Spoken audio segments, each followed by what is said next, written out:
জুলাই পদযাত্রা কর্মসূচি চলছে। আমরা এই জুলাই মাস জুড়ে 64টি জেলায় পদযাত্রা করব।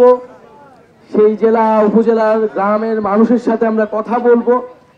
আপনারা জানেন যে জুলাই মাসে জুলাই গণ অভ্যুত্থানের 1 বছর পূর্তি হতে যাচ্ছে, কিন্তু এই 1 বছরে আসলে আমরা কি পেলাম, কিসের জন্য আমাদের ছাত্র তরুণরা শ্রমিকরা জীবন দিয়েছিল, সেই হিসাব আমরা মিলাচ্ছি।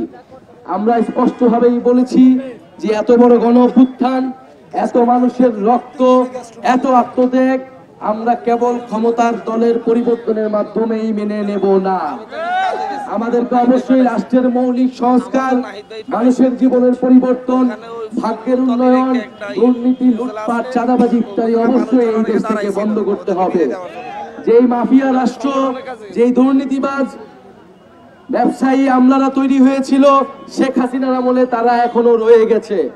ফলে তাদের বিরুদ্ধে সরকারকে অবশ্যই কঠোর হইতে হবে এবং জাতীয় নাগরিক পার্টি সেক্ষেত্রে এই ফ্যাসিবাদী যে ব্যবস্থা ছিল তার বিরুদ্ধে লড়াই চলমান রাখবে। আপনারা জানেন গত 50 বছরেও এই উত্তরবঙ্গের যে প্রান্তের জেলাগুলো রয়েছে, কুড়িগ্রাম, লালমনিরহাট, সেই জেলার কোনো বিশেষ উন্নয়ন হয় নাই। কিন্তু গত 16 বছর আমরা কেবল উন্নয়ন আর উন্নয়ন শুনছি। আমরা ভেবেছিলাম যে লালমনিরহাটে এসে দেখে আমরা সেই শেখ হাসিনার উন্নয়ন কিছুটা হলেও দেখতে পারবো, কিন্তু দুঃখের বিষয় আমরা দেখেছি যে লালমনিরহাটের অবস্থার তেমন কোনো পরিবর্তন হয় নাই।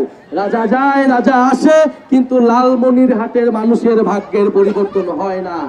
কিন্তু আমরা মনে করি 24-এর গণ অভ্যুত্থান আমাদেরকে শিক্ষা দিয়েছে যে তরুণরা যদি রাজপথে নামে, সাধারণ মানুষ যদি রাজপথে নামে, ইনশাল্লাহ সবকিছুই আদায় করা সম্ভব। সেই আদায়ের লক্ষ্যেই জাতীয় নাগরিক পার্টি গঠিত হয়েছে। আমরা কুড়িগ্রামেও পথযাত্রা করেছি, আমরা সেখানেও বলেছি, আমরা তিস্তা প্রকল্পের কথা বলেছি, যেই তিস্তার জন্য আমার উত্তরবঙ্গের মানুষ, আমার উত্তরবঙ্গের কৃষকেরা তারা ফসল ফলাইতে পায় না। ভারত অন্যায্যভাবে আমাদের যে নদীর হিস্সা, সেই হিস্সা আমাদেরকে বুঝায় দেয় না। ইনশাল্লাহ জাতীয় নাগরিক পার্টির নেতৃত্বে খুবই শীঘ্রই নদী এবং সীমান্ত সুরক্ষা আন্দোলন শুরু হবে এবং আমাদের এই প্রান্তের এলাকার মানুষের নদীর অধিকার, সীমান্তে যে বেঁচে থাকার অধিকার, সেই অধিকার আমরা আদায় করে ছাড়বো ইনশাল্লাহ। প্রিয় বন্ধুগণ, আমরা লালমনিরহাট সহ এই উত্তরবঙ্গের সব অঞ্চলেই যে আঞ্চলিক বৈষম্য, অর্থনৈতিক বৈষম্য, এখানকার শিক্ষা, স্বাস্থ্য এবং কাজের অধিকার আমরা নিশ্চিত করতে চাই। যোগাযোগ ব্যবস্থা থেকে শুরু করে তথ্য প্রযুক্তি, আজকে পুরো দুনিয়া চলে তথ্য প্রযুক্তি দিয়ে, ইন্টারনেট দিয়ে। আমরা সেই তরুণ প্রজন্মের জন্য তথ্য প্রযুক্তি এবং কর্মসংস্থান নিশ্চিত করতে চাই। জাতীয় নাগরিক পার্টি একগুচ্ছ তরুণদের অনেক স্বপ্ন নিয়ে রক্তের বিনিময়ে এই দল গঠিত হয়েছে। আমাদের দল গঠনের কোনো দরকার ছিল না, প্রয়োজন ছিল না। সময়ের প্রয়োজনে, বাংলাদেশের মানুষের আহ্বানে এবং এত এত শহীদের রক্তের যেই আত্মত্যাগ, সেটার ঋণ শোধ করতে আমাদেরকে এই দল গঠন করতে হয়েছে, যাতে আপনারাও বিকল্প নেতৃত্ব পান, আপনারাও একটা বিকল্প বেছে নিতে পারেন। এখন আপনাদের প্রতি আমাদের আহ্বান থাকবে, অনুরোধ থাকবে যে আমাদেরকে সহায়তা করুন, আমাদেরকে সহযোগিতা করুন।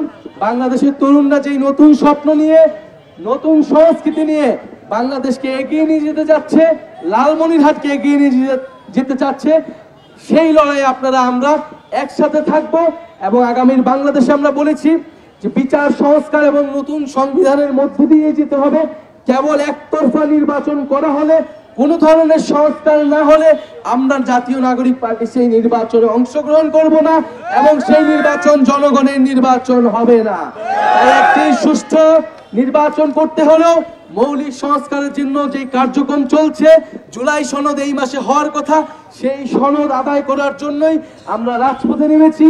জুলাইয়ের ঘোষণাপত্র, নতুন সংবিধান এবং যেই শেখ হাসিনা এবং ফ্যাসিস্ট আওয়ামী লীগরা গত 16 বছর আমাদের অধিকার হরণ করেছে, গুম খুন করেছে, তার বিচার নিশ্চিত করতে হবে।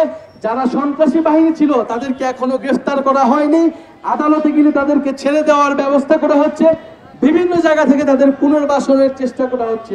সেই সকল চেষ্টা, গণ অভ্যুত্থান বিরোধী চেষ্টাকে প্রতিহত করতে হবে। ইনশাল্লাহ আমরা লালমনিরহাটে আবারও আসবো এবং আগামীর সংসদে তরুণদের, নতুনদের বিজয় হবে ইনশাল্লাহ।